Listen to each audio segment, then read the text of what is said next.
My best friend Sarah and I were on a road trip through the desert.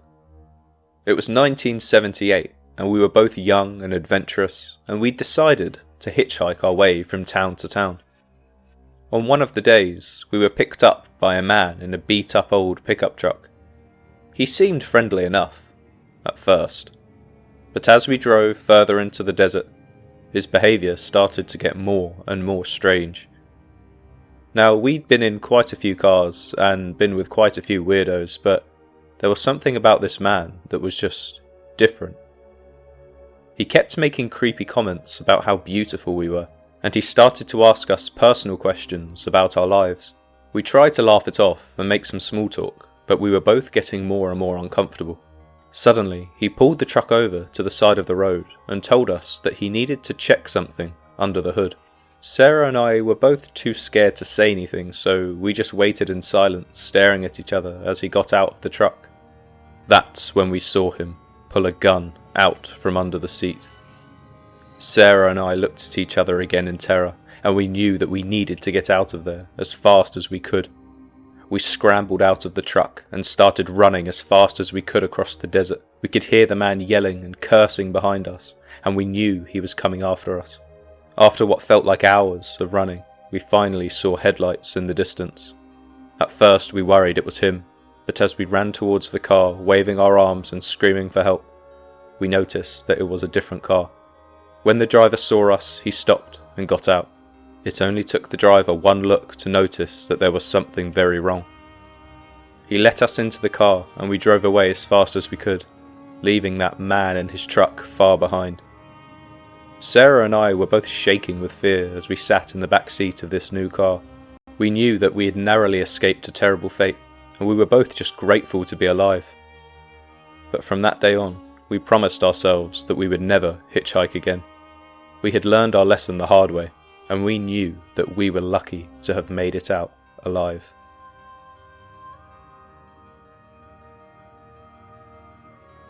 When I was a young man, I always had a sense of adventure.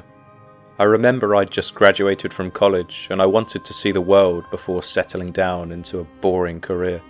I had no money for a plane ticket though, so I decided to hitchhike my way across the country. I set out on the open road with nothing but a backpack and a dream. One day I was picked up by a middle-aged man in a shiny red sports car. He seemed friendly enough and we chatted as we drove along the winding roads. But as the day wore on, I started to notice some strange characteristics about him. For example, he kept asking me strange questions about my personal life, and he seemed to be getting more and more agitated the more questions he asked. Out of nowhere, he slammed the brakes on and told me that he needed to take a break. I was a little bit uneasy and shocked, but I didn't want to be rude, so I got out of the car and stretched my legs. That's when I saw him rummaging around in the back seat. I was watching, trying to notice what he was doing, and then I saw that familiar shine of something metal. He pulled a knife out from under the seat. My heart started racing as I realised that I was in real danger. I tried to run, but he was too fast. He caught up to me and held the knife to my throat, telling me to be quiet or he would kill me. I was terrified, but I knew that I had to try and escape somehow. I waited until he was somewhat distracted, and then I kicked him as hard as I could in his leg, and I ran into the woods. As I ran, I could hear him yelling after me, but I didn't stop. Eventually, I stumbled upon a small town, and I just collapsed onto the sidewalk, gasping for breath. A woman saw me on the floor, and she immediately ran over to me. She was so kind, and she took me in and gave me food and shelter. I knew after that day I could never go back to hitchhiking again. I had seen the dark side of humanity, and I knew that I had been lucky to survive. At that point, I just cut my losses and I booked a train ticket to go home. I never hitchhiked again.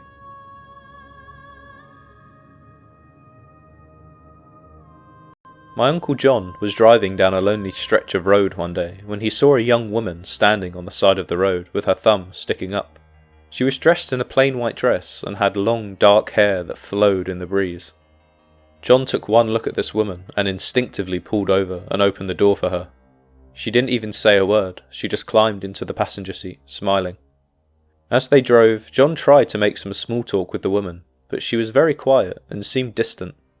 He couldn't quite place it, but there was something eerie about her that made him feel uneasy, but this same feeling was also something that intrigued him. Almost out of nowhere, the woman's head seemed to snap to the side, and her eyes rolled back into her head. John swerved the car to avoid hitting a tree as he was distracted, and when he turned back to look at the woman, her face had twisted into a grotesque mask of evil. "Who are you?" John demanded, his heart pounding in his chest. The woman's voice was deep and gravelly, filled with a sinister energy. "I am not who you think I am," she growled. "I am a demon, and I have been sent to destroy you." John tried to control his panic as he realised he had picked up a demonic hitchhiker. He tried to open the car door, but it was locked, and the demon laughed as John pounded on the window. "You're mine now," she hissed. "You'll never escape me." John knew he had to fight for his life. He slammed on the gas and drove as fast as he could, trying to shake the demon loose somehow, but she only laughed and taunted him, telling him that he was doomed. As they drove deeper into the night, John felt a creeping sense of dread settle over him as he started to accept his inevitable fate. The demon seemed to grow stronger with each passing moment, and John could feel his energy draining away. But just before John was about to give up his last piece of hope, he saw a church up ahead, and he pulled into the parking lot. He struggled with the door handle, and this time it opened, and so he ran out and ran inside of the church, hoping to find sanctuary from the demon. But as he entered the sanctuary, he realised that he had walked right into the demon's trap. All of the crosses in the church were turned upside down, and there was a horrible sense of disgust as he entered the church doors. The demon had possessed the priest, and now it was standing before him, its eyes glowing with a malevolent energy. John tried to flee again, but the demon was too fast. It grabbed him by the neck and lifted him into the air, choking the life out of him. Just as John was about to lose consciousness, he saw a glimmer of light in the distance. It was a group of nuns who had come to the church to pray that day. With his last ounce of strength, John cried out for help, and the nuns were able to hear his cries and rushed to his aid. They immediately performed an exorcism and were able to banish the demon back to hell. John was left shaken and traumatized by the experience.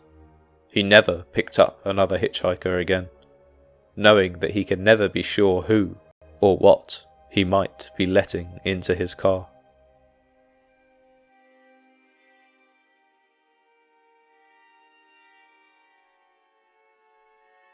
This is the story of Lena Bolovsky, an 18-year-old Lithuanian girl who one day found herself stranded on the side of a desolate road in Europe. She had been hitchhiking for days and was desperate to get to Poland, where she hoped to start a new life.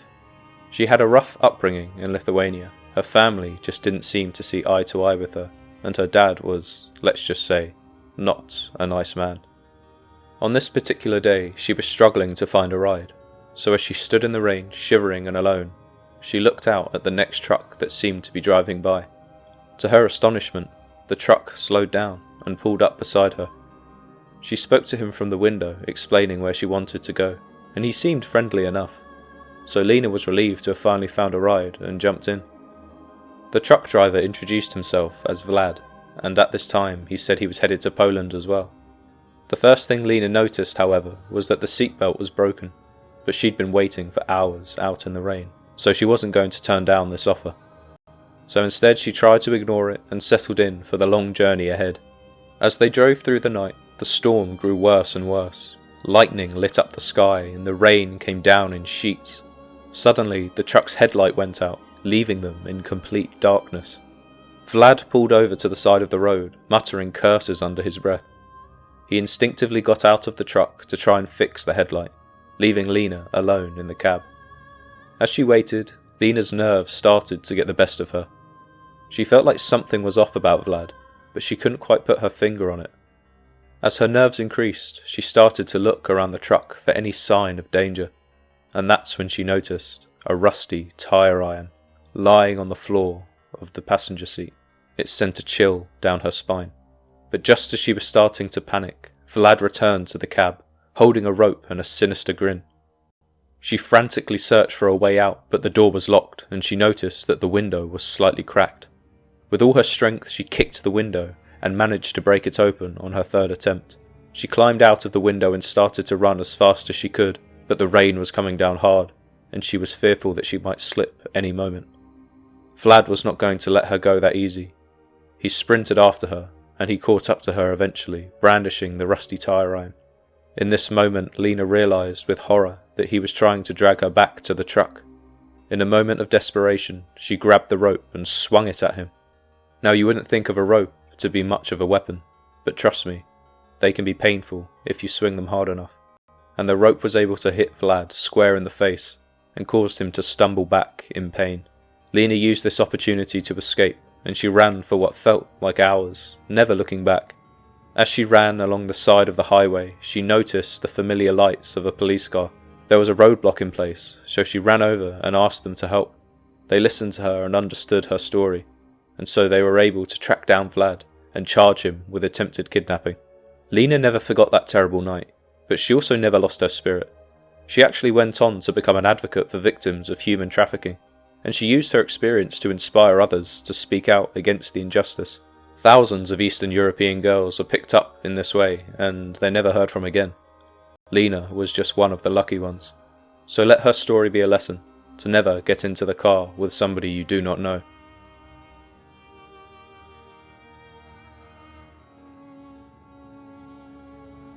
At this point, I'd say I'm a professional hitchhiker. I've been doing it for years, crisscrossing the country from coast to coast. Along the way, I've met some good people, but also some bad ones. But somehow, I've always managed to make it through. But there was this one time, where I found myself in the middle of nowhere, miles from the nearest town, with the sun starting to set, and I was running low on food and water, and my feet were aching from all the walking. Usually it doesn't take too long to find a car that's willing to give me a ride, but on this particular day, it had taken probably twice as long as usual. For the first time, I was starting to lose hope. But just before the last drip of hope left my body, a car pulled up beside me. It was an old beat-up sedan, but beggars can't be choosers, you know. You don't last as long as I have hitchhiking if you're not willing to get in a weird car every once in a while. The driver rolled down the window and asked where I was headed. I told him I was trying to get to the next town, and he said he could give me a lift. I was grateful for the ride, but something about that driver made me uneasy. Now, this obviously wasn't the first time I'd got into a car where there was a driver that was slightly different, let's say.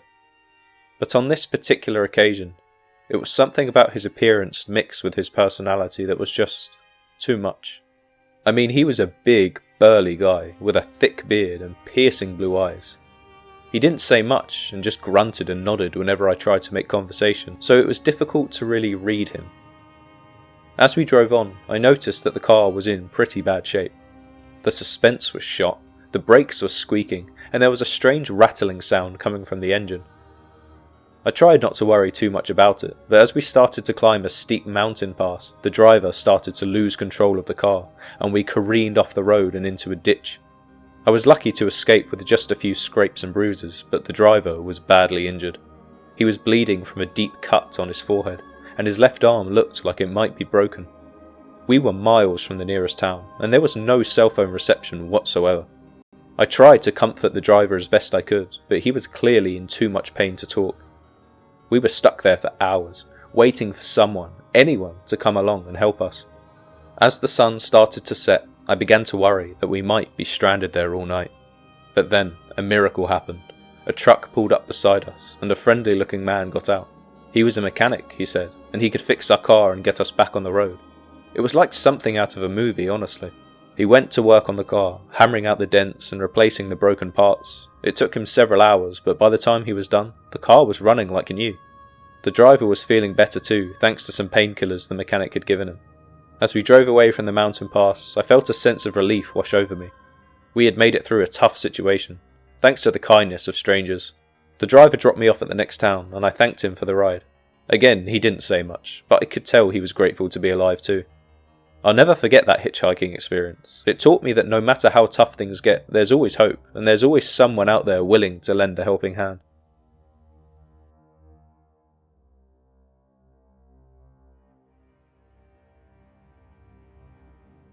Back when I was a teenage girl in the 90s, I'd stupidly decided to run away from home.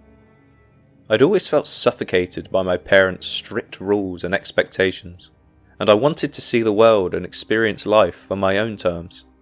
I remember I'd saved up some money from my summer job, and I'd packed a small bag with clothes and the essentials. I set out on the open road with a sense of freedom and adventure. It was great at first. I had an amazing experience and I met so many new wonderful people. But I eventually started to realise just how hard it could be trying to survive on the road. I mean, I had no real plan, no real destination, and no real friends. I was vulnerable and alone. Eventually, I was picked up by a man in a really nice big black car. I assumed he was from money because the car honestly was the most amazing thing I'd ever seen. I immediately jumped in, as I was excited to see where this road would take me. We chatted as we drove along the highway, but as the day wore on, I started to feel slightly uneasy. At times he would poke me, and it would make me feel a bit uncomfortable, but he was giving me a free ride, so I didn't ask too many questions. I tried to just brush it off and make small talk, but it didn't work. The fear just kept coming back. At one point he asked if it was okay to pull the car over and use the restroom. To be honest, I was in no position to turn him down, so I said of course. I knew that something was wrong though. When he left the car and walked over to the rest stop, I had a moment where I thought, should I run?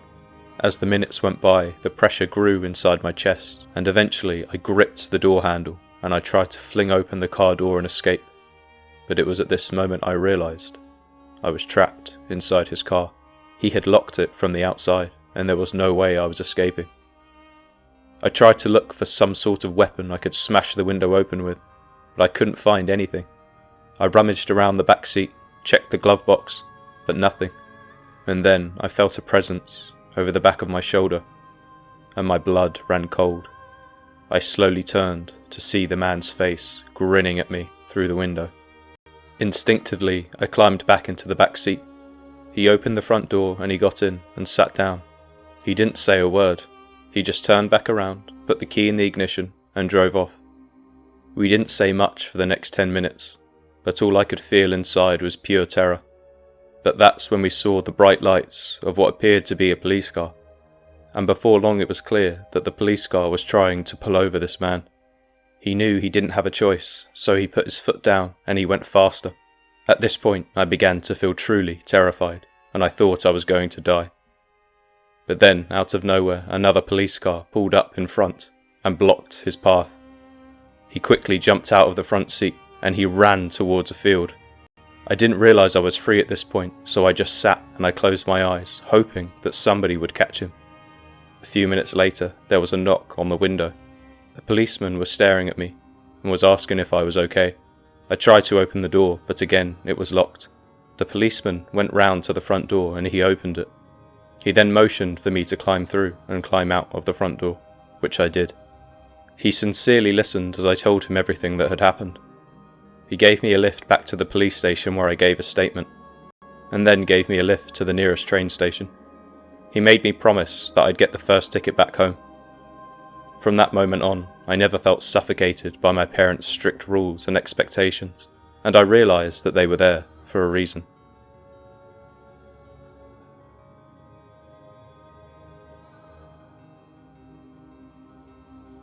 Jeff had been a fan of the rock band Blackout for years, and when he heard that they were playing in the next town over, he knew that he had to be there.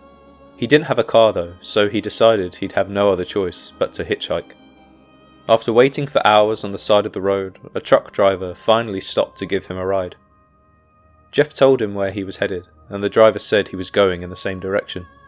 Jeff was so relieved to finally have a ride, and unfortunately, he failed to miss the obvious signs. After a few minutes of driving, he noticed that the driver kept looking at him in the rearview mirror, and at this point Jeff could feel that something was off.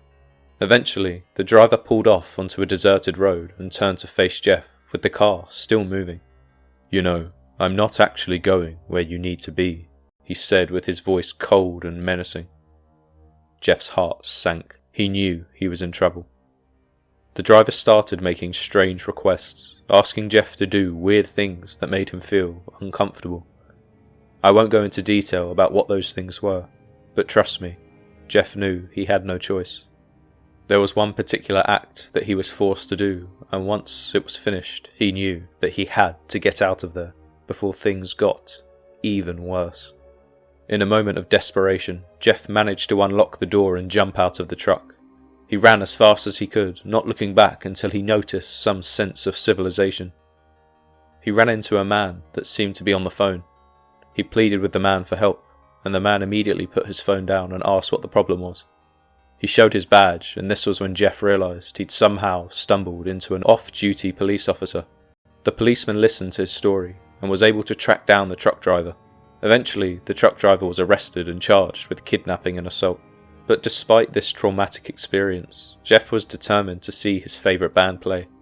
So when the members of Blackout heard about what happened, they were touched by Jeff's dedication to their music, and they gave him free tickets to their next show.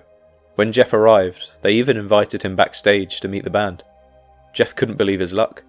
He had gone from being in the hands of a dangerous kidnapper to living out his wildest rockstar dreams. But to this day, when I see him, he always tells me that he wishes it never happened. So his story teaches a valuable lesson. Never get into the car with a stranger, even if it's to see your favourite band play, because one day you might meet them, but you will still wish that you had never got into that car. Thank you for listening. I'll see you in the next video.